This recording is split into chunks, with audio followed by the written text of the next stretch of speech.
Welcome to the Catholic Theology Show, sponsored in part by Annunciation Circle, a community that supports the mission of Ave Maria University through their monthly donations of $10 or more. If you'd like to support this podcast and the mission of Ave Maria, please visit avemaria.edu/donate for more information. I'm your host, Michael Dauphinais, and today I am joined by Patrick Reilly, the president, CEO, and founder of the Cardinal Newman Society, which promotes and defends faithful Catholic education. Welcome to the show, Patrick. Great to be with you, Michael. Thank you. Right. So it's a real honor. I think, kind of my theological career, my return to the church, I came back to faith in 92. I was received into the church in 94 and then began studying Catholic theology, or, anyway, in stages. And I've really spent my life in Catholic higher education.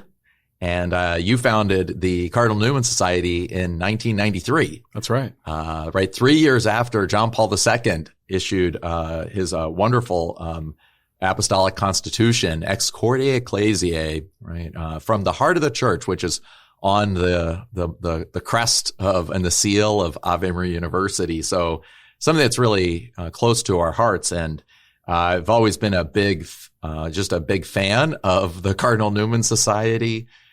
So many of our students who come to Ave Maria even will say, like, well, how did you hear about Ave? Well, it was in the Cardinal Newman Guide. So it's just a delight to have you on the show. Thank you. Great. Well, thank you. Yes, it's great to be at such a wonderful university. Right. And so for today, I wanted to just talk a little bit about what is kind of Catholic education. So we kind of dive into that at the beginning. What are maybe some objections to Catholic education that we need to overcome, or at least to which we need to respond? And then also maybe say a word for listeners who might love Catholic education but didn't get one, right? I know that in many cases that was I was educated at Duke University, and my wife and I, who both graduated from there, kind of afterwards when we graduated, realized we hadn't really learned a ton. There are a lot of smart people, and it wasn't, I don't mean to, but it was a kind of like, there's a lot of human wisdom that we needed just to learn afterwards. And so in a way, people who I think often get inspired by Catholic education, but what can they do in a way that, they can't go back and go to college, so to speak, but maybe what are some tips that you'd give them? And then also, I want to talk a little bit at the end. You gave a talk recently at Ave Maria during your visit about really, right, the challenges and threats to religious freedom and certain ways in which the legal structure of the federal government and in the U.S. today is really limiting the ability of Catholics to organize and cooperate in Catholic education. So I definitely want to talk a little bit about that, and also some of the good work that things like the Cardinal Newman Society and other, legal funds are doing to try to help protect the freedom of Catholics to practice their faith in common. Okay, sounds great. So maybe just as a starter, I think there are some people who think that I'm kind of reminded of George Bernard Shaw. 100 years ago, famous playwright and atheist in kind of early communist, or not early, but type mindset in England, visited the United States and apparently landed in Washington and was going by the Catholic University of America, and he just said, a Catholic university is an oxymoron, right? You can either have faith or you can pursue science and reason. So what would you say to kind of that basic objection? Yeah, I would say what our patron, St. John Henry Newman, said, and that is that a university isn't a true university unless it's Catholic, ultimately. Just you were talking about your experience at Duke. So what is Catholic education? Catholic education is education. And when we think of education, we think of schools, teachers, structures, classrooms, but it hasn't always been that way. The form of education has changed over time to meet the needs of families. Education is the formation, we think primarily of young people, but really it's the formation of the human person, which runs throughout our lifetime. Catholic education is the formation of the human person. toward the ends to which we should be directed. And so Shaw would say, what are the ends to which we should be directed? Well, it's the practical purposes of life. It's to be a good citizen. It's these other things. And Catholic has nothing to do with that in his perspective. But as Catholics, we understand our final end is communion with God. And if our final end is communion with God, then our formation, it is human in the sense that we learn to communicate well. We learn to, we learn the basics of living in this world. We learn about the human body. We learn about nature. We learn about all these things, science, history. All of these things are very important, but they're oriented toward an end. So when we study history, we don't just want to know how to, conduct the best war because we're going to look at how, great leaders conducted wars. No, we're looking at deeply what does history tell us about the human condition, who we are, what are the mistakes that have been made, what leads to the crises in society, and what leads to the great changes and the great renewal in society.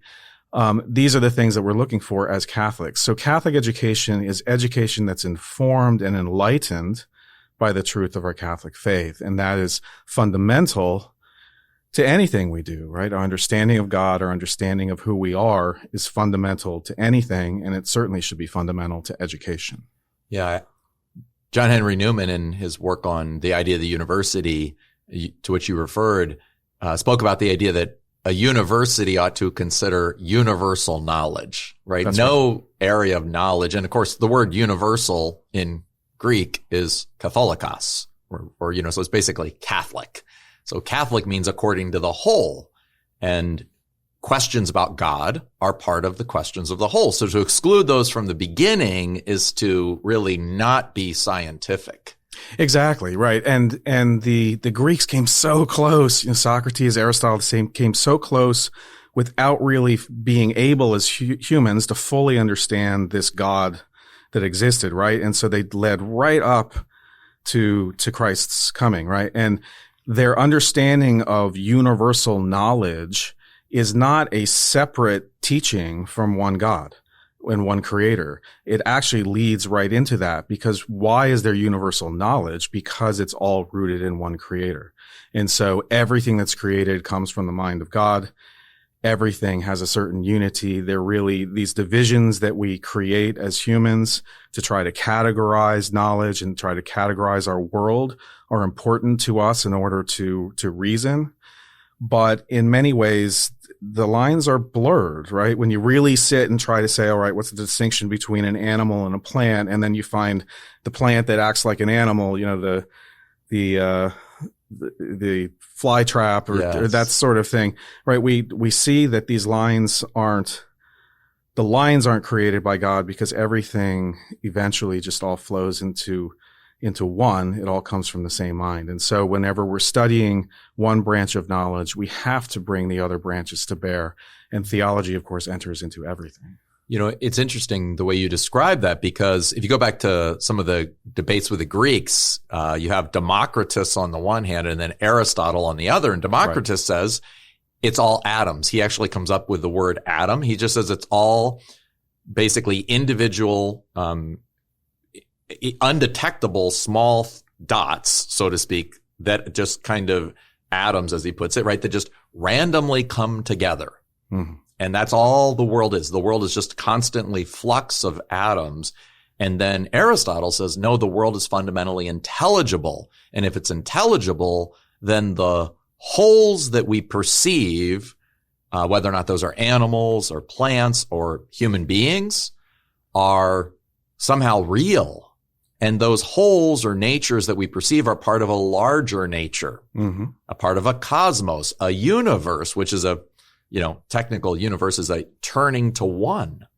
And so Aristotle says there needs to be a first cause, like a primary cause that's acting through all these other causes. So right, this isn't something new about modern science today. This is just a classical question, which is either it's all atoms and it's all chance, right? Or if the world is actually intelligible, then there has to be an intelligible order in the world, and that order is not merely what I propose it to be, but it's that which is already there. And I come to discover it. And ultimately that opens me up to God. And so you're right. That's even for the, that's even for like just, the kind of Greco-Roman world trying to think about the world. And, one thing I thought was kind of interesting is that, St. Basil the Great wrote an essay, kind of probably a letter at his time, and it was on the right use of Greek literature. And the question was, Basil's writing around the end of the 4th century, around like 380 or so. And you have these Christians, and all the great education has been kind of pagan up until that point. So the question is, should they still read Homer as Christians? Mm-hmm. And he says, yes, we should read Homer. And he says in part because he says basically Paul exhorts us to virtue in the Bible, but Homer gives us all these stories of virtue, right? Odysseus's journey home to his wife, his defense of his home, all these different, his need to be, show courage, but also intelligence and cunning and prudence. So he says that.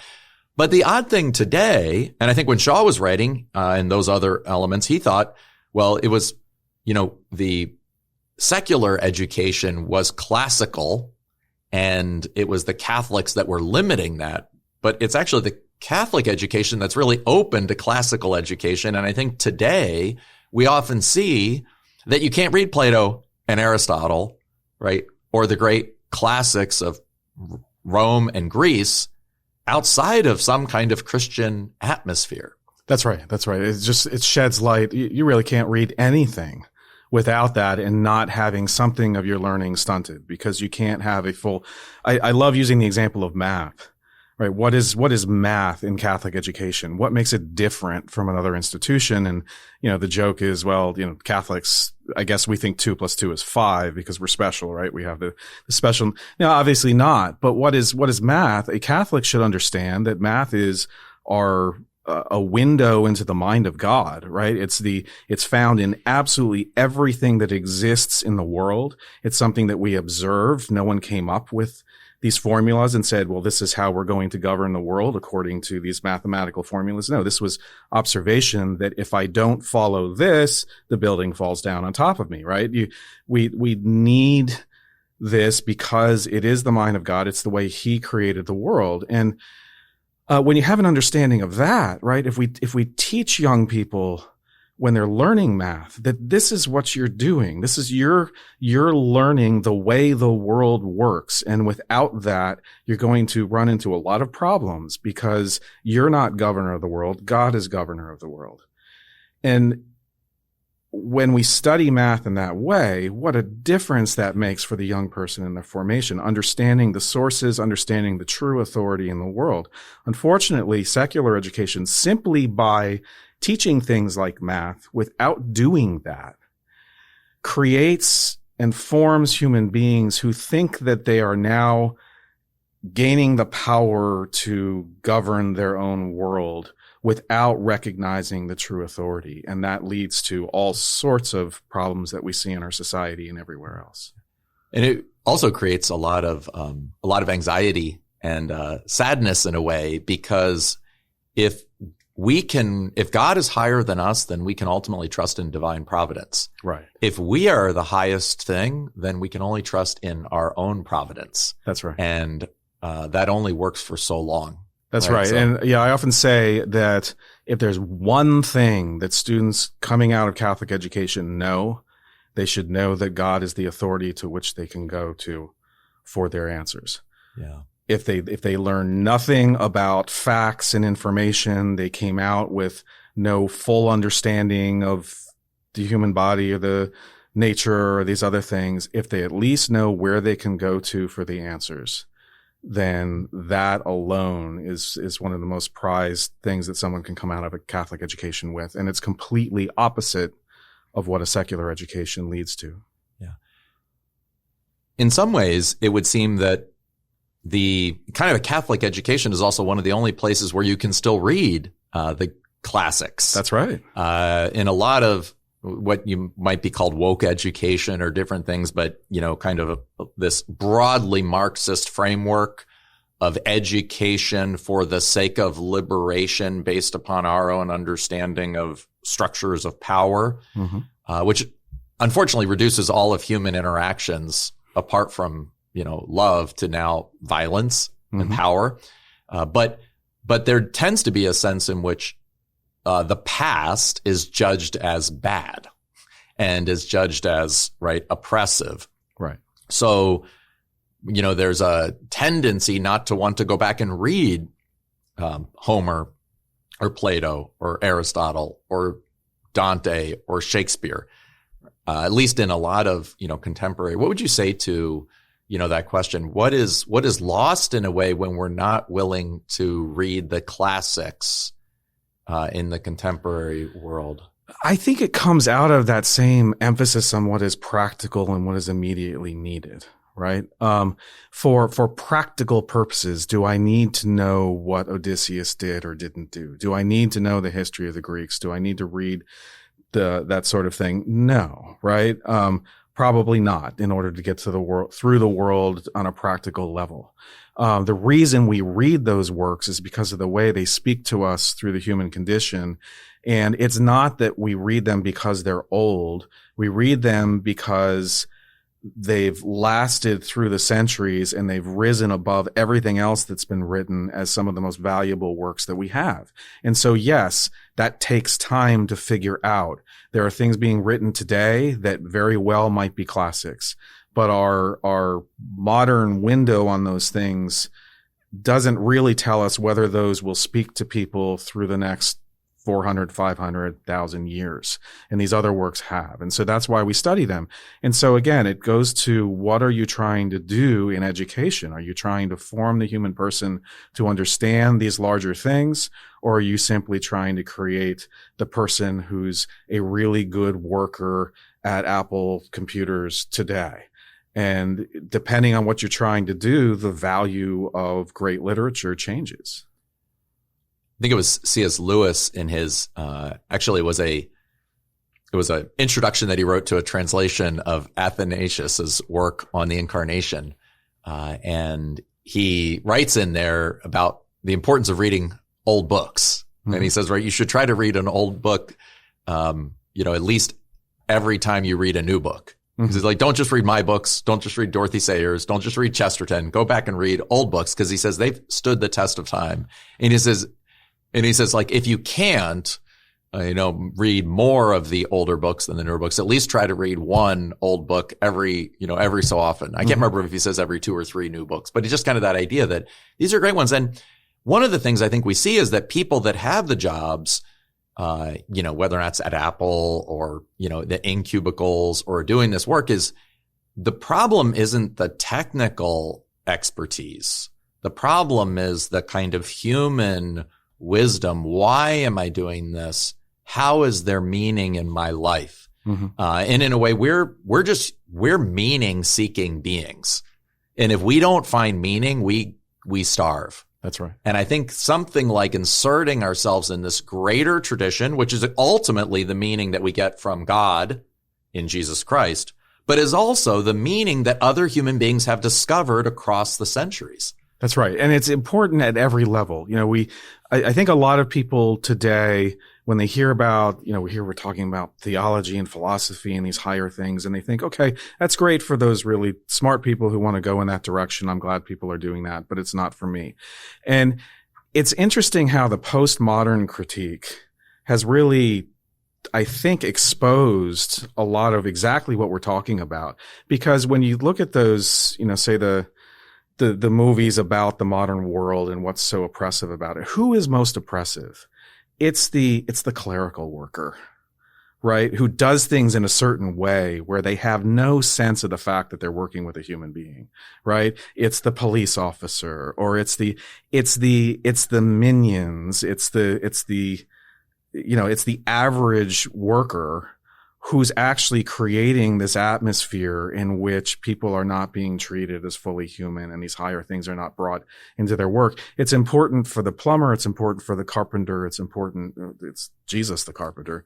It's important for for every level of society, and we have to bring this in. And one of the things I feel very strongly about is I thank God that we have these great Newman Guide colleges, Ave Maria University, these other institutions that are really recapturing the liberal arts, recapturing the classics, bringing this to every student who comes through there, no matter what they're majoring in.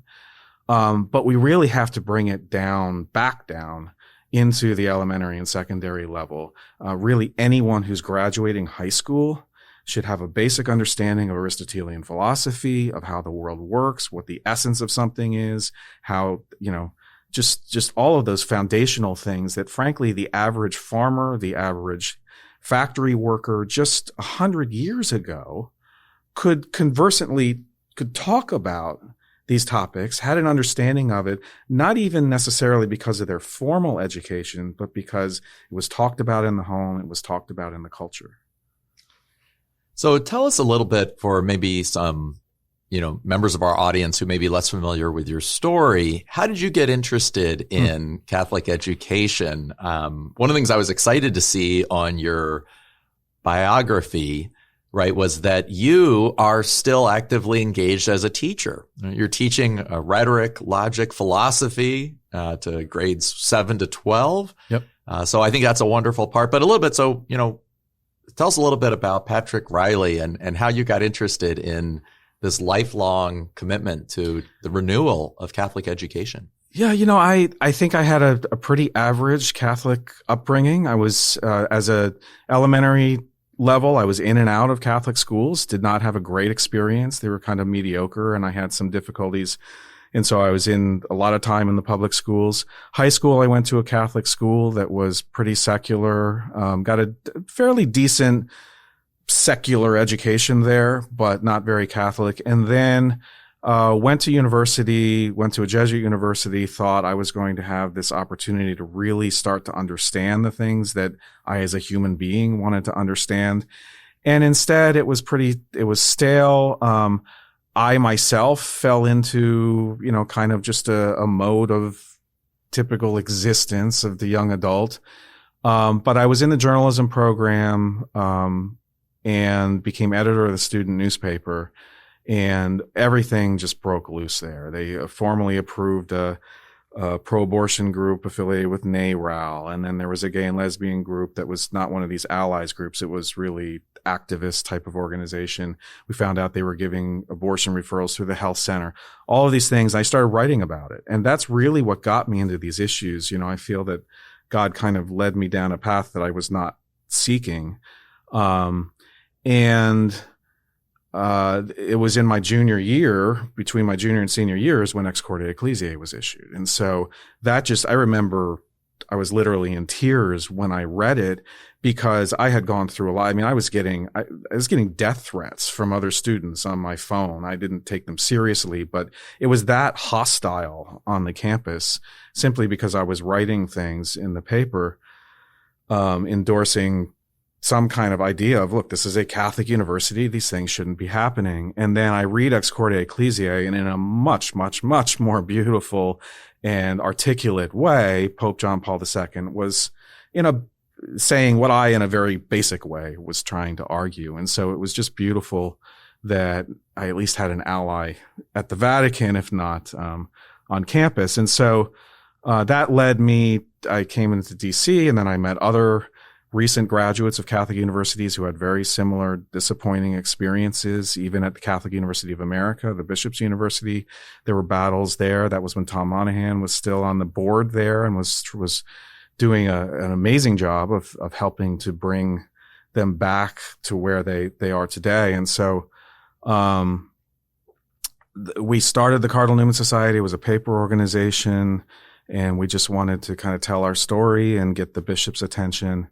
And it's just grown from there. So I didn't go full time until 2008, and then we've really made a go of it. And today we work at all levels of Catholic education. We do a lot of work in K-12 as well as higher education, and trying to help with resources and formation for educators and leaders in education, as well as helping parents to find the best institutions through the Newman Guide.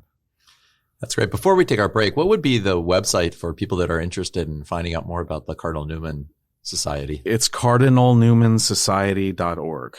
And we have a lot of resources available for anyone, whatever walk of life. That's great. And it's, I'm not only teach at Ave Maria, I'm a professor of theology and I teach in the graduate programs. And we're excited to say that I think our graduate programs were in theology were just recognized by the Cardinal Newman Society as one of the first graduate programs. Yeah, one of the first ones. We just opened up. We started recognizing graduate programs as well as K-12 schools, and that's a real blessing. And so we're very honored by that, and thank you. And we'll take a break, and then we'll come back, and we'll talk more about Catholic education. You're listening to the Catholic Theology Show, presented by Ave Maria University and sponsored in part by Annunciation Circle.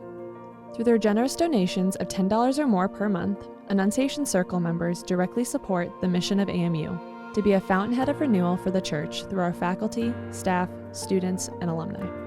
To learn more, visit avemaria.edu/join. Thank you for your continued support, and now let's get back to the show.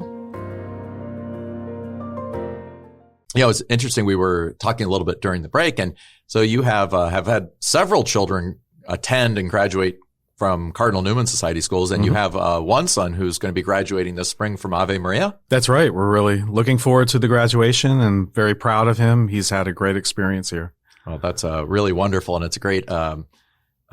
Anyway, it's I think parents make a great act of trust in a school when they send children and adult children. I mean, these are but it's a great investment and it's a great act of trust, and so it's wonderful to have parents. I know many of our viewers and listeners are parents and alums, and so it's great to see that and to have that sense that trust has been.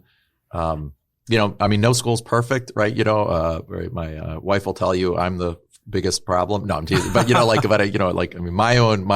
I think it was Chesterton who said, right, what's wrong with the world? I am, and we all need to know that. But on the other hand, that sense that trust was met, so to speak, that when I entrusted my oldest son to attend Ave, he got the education that I was hoping he would get, and he got the opportunities, and he was reinforced both intellectually, morally, spiritually.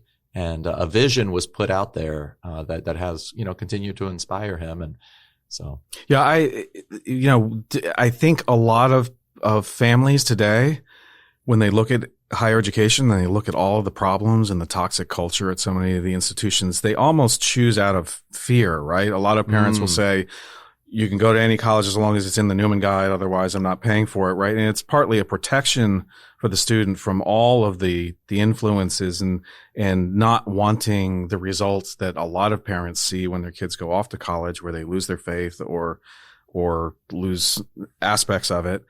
And so it's actually, I think, it's especially exciting to find that not only did they go to an institution where that craziness is not happening, but to see them blossom and develop at these places. When I go to each of the Newman Guide colleges and I meet the students, it's the greatest delight. I mean, these students are they're joyful, they're articulate, they're the kind of person that Newman talked about that he wanted Catholic education to form. And so, not only did they not get all of the terrible things that you find throughout much of education today, but the amazing experience and development that they experience at Ave Maria and these other Newman Guide colleges is just a huge blessing to the Church. And these are people who I truly believe are going to do so much to help renew the Church, renew our society. Yeah, I should add too that I'm doubly blessed because I have two daughters-in-law who both attended Ave. So, that's so great. It's quite a blessing. And I think too that sense of, I think people can be motivated by fear. And at the same time, I think that that's understandable because the world's kind of scary, right? But I think when we do it out of a sense of just, in a certain sense, out of a spirit of freedom, that this is actually what is the best opportunity that I can provide. And as parents also recognizing that we cannot control the outcomes. We cannot control the outcomes. We cannot control what our children choose to do or what struggles they might have. But I want to kind of choose with a certain sense of, I want to be daring for the good. is the way I like it, instead of being fearful of the bad, because sometimes today the bad will come anyway, right? We have no protection against or the only protection we have is kind of ultimately, right, the resurrection. So at least for me, I find that that's also helpful, is to kind of act out of that, being daring for the good as opposed to merely being fearful. And I found that helpful. Yeah, I think we're in a state today where most parents in their generation do not really have a full sense of what Catholic education is. These things that we were talking about in the last segment. And, they learn it through the experience of going to these institutions. So I think a lot of times they are choosing out of fear, and they're choosing the good because they see something, maybe it's an intangible, but they just see something special about these institutions. But then to experience it and see what Catholic education can do, and to see the results that develop in these students by the time they graduate, that's a revelation for a lot of families today. And it's very exciting. In some ways, it's a revelation for me. I mean, I argue for Catholic education. When I started the Cardinal Newman Society, it was based on concerns about things happening in Catholic education that should not be in Catholic education. It was clear that these things should not be happening. But then over the 30 years, to start to realize, wow, it's more than just doing things in a Catholic way so that we don't fall into evil. It's the huge benefits of the good and how they form these people into just wonderful, happy, joyful people who are truly closer to God, in every way, intellectually as well as, spiritually. And that's what I just find so exciting. And for me, over these 30 years, it's been something of a revelation also. That is very beautiful and encouraging to hear. Benedict XVI, in a 2008 visit to the United States, visited actually the Catholic University of America and spoke there to just Catholic educators all around the U.S. And he wrote this: "First and foremost, every Catholic educational institution is a place to encounter the living God, who in Jesus Christ reveals his transforming love and truth. In this way, those who meet him are drawn by the very power of the gospel to lead a new life." What would you say about that vision of Catholic education? I think it's very important. I think probably a lot of people hearing that don't fully appreciate what he's saying, because, we talk to people a lot about Catholic education, and they'll say, well, it would be really great if they got an education that's infused with prayer and going to mass and learning about their faith and such. But, I want them to get a really good education, and I really like the secular institution. What they're not understanding is that when he talks about Christ as the foundation of education, Christ in our Christianity, our beliefs, our doctrine, our understandings being infused throughout the curriculum, that's not just simply an overlay of the faith. That's saying, I want to form you and I want to do it right. Because if you don't do it with the insights of Christianity, you end up with someone who's somewhat malformed. I'm just in the process right now I'm actually a student as well as teaching in a philosophy course, and we're studying Dante's Inferno, right? And he puts the pagan Greeks who never knew Christ, right, in that limbo for a second of hell, right?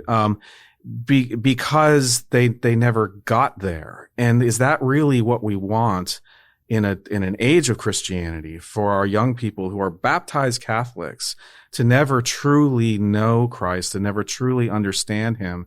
And God is revealed through everything that we study, and we have to bring those insights of Christianity into those things. And so that's what he's talking about. I mean, Christ is not an overlay. Christ is the foundation, and the education begins with that knowledge of God, that it doesn't just insert it somewhere. I also love the idea that all education is ultimately personal. You can talk about the policies, which are important, and the mission and the goals and all these different things, but it's really personal. It's got to be incarnated And at the heart of Catholic education is coming to meet the living God who meets us in Jesus Christ. Cardinal Newman took as his motto, right, cor et cor loquitur, heart speaks to heart. That the most important thing in our education is not merely facts and figures, but is discovering a person, ultimately, right, the person of God in Jesus Christ, but even other persons who, kind of inspire us, whom we begin to trust. I remember, when I was in high school, I was an atheist. I was at a Catholic school. I was rebellious, all these different things. But I do remember there were a handful of teachers that were doing the best they could, right, in some ways in a kind of imperfect environment, but I began to trust them that there was some kind of meaning to life, even though I didn't see it. That's right. That's right. As you talk to just about anyone you ask them about their schooling when they were young, they'll start to talk about the teacher. They won't say, "Oh, I just really love this particular course or this subject matter."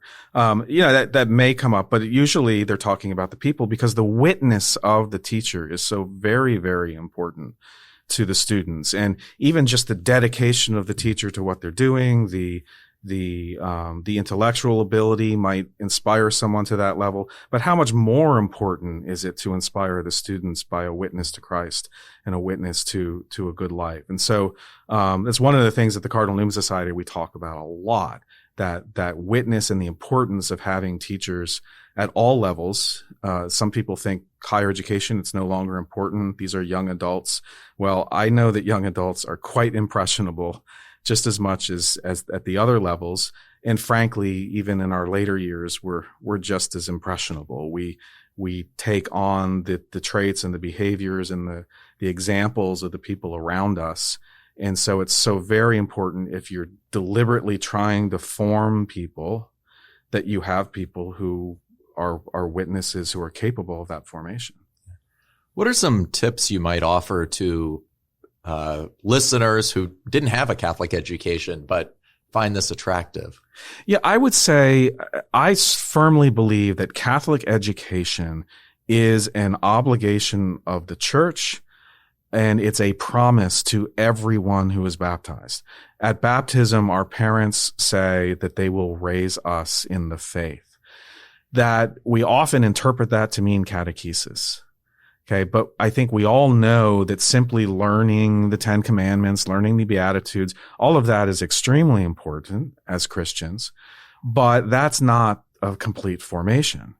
And Catholic education is about completely forming the person, in particular, forming them intellectually to be able to explore and understand the world and come closer to God. And so, Catholic education is for everyone. Now, did you go to a Catholic school that's committed to Catholic education? Perhaps not. Okay. Hopefully you got something of a Catholic education at home, where in the conversations or maybe with peers or at least listening to homilies at Mass, hopefully you had some good homilies, things that start to bring your faith to bear upon the things of the world. That's part of Catholic education. Now, if you didn't have much of that at all, there are a ton of great books, great, not just spiritual literature, but just good, going back to the classics. We can do that at any age. And I also encourage people, you mentioned, the fact that not only am I advocating Catholic education, but I've gotten into teaching. My wife has a classical hybrid program, Catholic program. And so I've been teaching that to high school age students. But then also a student. My wife and I are getting our master's in philosophy because we didn't get a strong foundation in that in our own education, even going to Catholic institutions. And so I would strongly encourage to anyone to try to find time in their lives to not only try to live their lives in a right way, but to be a teacher and to be a student. And if you're not doing both of those in some way, if you're a parent, be a parent who's a teacher, be a parent who's truly guiding your young people and not simply trusting the structures that are out there. In the 1940s, 1950s, heyday of the Church, we had these great Catholic schools. Unfortunately, I think what happened is we got into this understanding that it's the church's job to raise our kids, because we had these great schools. Send your kid off to them and they'll form our kids. It's still the parents' responsibility. And so parents have to be teachers. And then also, I think every adult should be learning, and we should be learning until the day we die. Not simply if our purpose for learning is for it to be useful and to be used in practical ways, then you could say, well, do that early on so that you can use it throughout your life, right? But if we're learning because we want to contemplate God and come closer to Him in communion, there's never a time at which it's too late. Yeah, that's really encouraging, and reminds me, it's interesting. There's a lot in the Old Testament, the book of wisdom and the book of Sirach, that say so much about in praise of wisdom. Just that, and yes, in some ways, wisdom is ultimately from God, but wisdom is from God not only as Redeemer, but also as Creator. So we can see His wisdom reflected in all of creation, right? So we can not only read the Catechism, but we can also read Shakespeare. We can read Dante. We can read so many great books, and we can listen to podcasts, right? We can do all these different things to really continue to develop our minds. Right. Not ultimately only, you're right, for it to be of use, but simply just to kind of wonder at the beauty, right, of creation. Right. And the Bible's understanding of wisdom is thinking with the mind of God, thinking along with God in the way that He thinks. And the only way we can do that is to contemplate Him, to try to keep coming to a better understanding of His ways. And so we do that through science, we do that through history, we do that through literature, we do that especially through theology. And we need to keep doing that, to keep growing wiser. But then Jesus says, go and teach the world, right? So teaching is what we are called to do as Christians. And so we need to keep growing in wisdom, and then we need to keep sharing that with others and evangelizing. And Catholic education has always been recognized as the church's most effective way of evangelizing. It's forming people in a full, deep way that you simply can't get, by, just kind of dabbling in all of this. We had one of our first episodes was actually on, in the first couple months, was on the question of religious liberty. And we don't have a lot of time now at the end of as we're coming closer to the end of our show. But could you just say a brief word about some of the issues that are facing Catholics as they try to, as they work together corporately to pass on and have institutions that will support Catholic education? Yeah, well, there's so many ways in which the culture is going in a very opposite direction from the church. And so Catholic education, authentic, faithful Catholic education, is increasingly marginalized.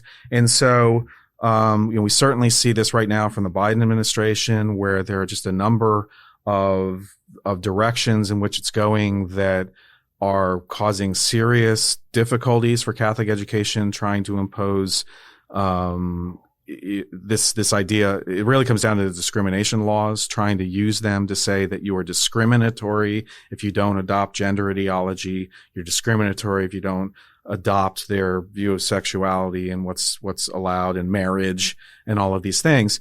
And they're trying to use that as a leverage to change society. And who's got their foot in the door, and that's the Catholics, right? And many of the evangelical institutions as well. And so the pressure's coming down on us hard. Now, the great thing is that the courts have been recognizing the importance of religious freedom and carving out more and more of a protection for our institutions. So in the end, what it comes down to is, in order to be best protected, a Catholic institution needs to be more Catholic than ever. The policies, everything that a Catholic college does and school needs to be rooted directly in our Catholic mission. And when that happens, when our decisions are made because we're Catholic, then if there's a lawsuit or something happens and it goes to court, our First Amendment freedoms come into play because this is freedom of religion. However, if you do things because, we always do things in a Catholic way, and you don't have an explicit policy and you're not explicitly doing it because of your Catholic mission, then the courts, then the government says, well, that's discrimination. And so it's for us at the Cardinal Newman Society, we're seeing God's hand in all of this, in that it's an opportunity, frankly, for Catholic institutions to become more Catholic, to really re-embrace their Catholic mission and to be very forthright about it. That's encouraging, and that is great. It was kind of a joy to be able to work with Ave Maria in its young days and set up a lot of policies, again, that were very explicit. We want to follow the Catholic the Catholic teachings. One of the things that Ex Corde says is that you need to have at least a majority of your faculty that are Catholic, but I always felt like that'd be strange if you have 51% of your faculty that are Catholic. Mm-hmm. But one of the things we did is we actually said, a lot of departments, say you'll have a department of literature, a department of philosophy, it's departments that drive hiring. Right. So you might have an overall institution as a majority of Catholic, but then you'd have whole departments that you wouldn't have any Catholics, mm-hmm. but they're driving the hiring in that area. So one of the things we did as a school, which is saying there has to be a majority of Catholics in every department. That's great. So that, and those are little things that you can do. But again, if you do that, then if we're sued or different things like that, and they say kind of like, are you actually qualified for those religious exemptions and different things? We can say, absolutely, right? That's right. The Catholic faith does shape our policies, and we're not doing this in an arbitrary way. This is part of a whole vision of life, which we don't necessarily expect the courts to understand, but we can at least say it's tied to our mission, and our mission is tied to try to live in accordance with the Catholic teachings on faith and morals, right? In all that we do, from student life to the classroom. Yeah, it's sort of an interesting observation. I'll just leave it at that as an observation. But over the last 60 years, we've seen the slide of Catholic education, particularly parochial schools, in terms of the numbers and the secularization that's run throughout much of Catholic education.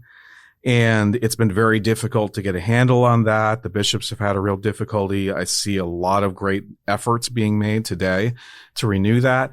But ultimately, it's the Biden administration, it's the Obama administration that are really forcing the issue and in many ways creating much stronger, faithful Catholic institutions because they have to. And I suppose that's the human way, right? Yes. I have 3 questions I like to ask all my guests. So what's a book you're reading? What's a book we're reading? Well, like I said, I guess the first thing that comes to mind is Dante's Inferno, which sadly at my age, I'm in my 50s and I have never read it, because of the education that I had. And so it's been a great experience. I'm actually taking a full course on it. Oh, that's great. Well, we actually have a podcast episode with Dina Bazile Kelly, who's a professor of medieval literature at Ave, all on Dante's Inferno. Wonderful. Actually, we did the whole Divine Comedy for one, so we got all 3 of them in there. So that might be fun to listen to at some point. What's a practice you do on a daily or regular basis to find more meaning and purpose and draw closer to God? The Rosary. I think clearly I've heard over and over again. Probably the one who finally got me to get serious about the Rosary every day is your founder, Tom Monahan. I'm a member of Legatus, and he makes a very strong pitch to Legatus members. And it really has changed my life in so many ways to focus, especially my mornings, on the Rosary. And so I would encourage anyone to do that. So this is a theology show. So we are interested in trying to think well and rightly about God. So what's a belief you held about God that was false? And what was the truth you discovered through the faith? Wow. A truth about God. I'm not going to get doctrinal on this. I think, for whatever reason, I think I found as I was growing up, and maybe everyone does this, but going into my adult years, how very prideful I was, in the sense that, I didn't have a lot of reliance or trust on God to make things happen, and I'm a very Germanic, Catholic, Protestant ethic type of person. I work all the time, work hard. I love to see results, and I love to see, to be productive. It's the most exciting thing for me. And so that leads to a certain pride in not relying on God. And so one of the things that I really opened my eyes about Catholic education and in my own life is about the importance of humility. is that ultimately we don't really know anything. Everything we know is partial. Everything we discover is partial. It's not about coming to this control of the world, to control of our circumstances, having all the answers. It's about knowing who the answer is, and that's God. That's really beautifully put. And you're right. It is true in some ways when we are in a way trapped in that pride, relying on ourselves.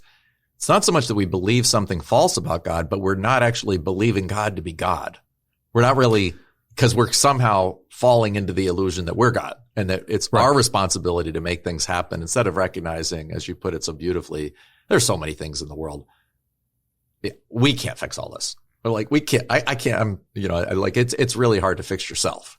That's right. Not that we shouldn't, it's always good to, put in a good day's effort, try to keep the, keep the bridges from falling and keep the dams from collapsing. This is good. But but that is a beautiful thing. And in some ways, it really is recognizing that God is actually truly God. God alone is the creator. God alone is the redeemer. God alone is the one who can raise the dead. Right. And the beautiful thing of it is, a lot of people would look at that as, okay, well, it's sort of a negative sense of yourself, like having to sort of reduce your ego down to realize that you're not in control.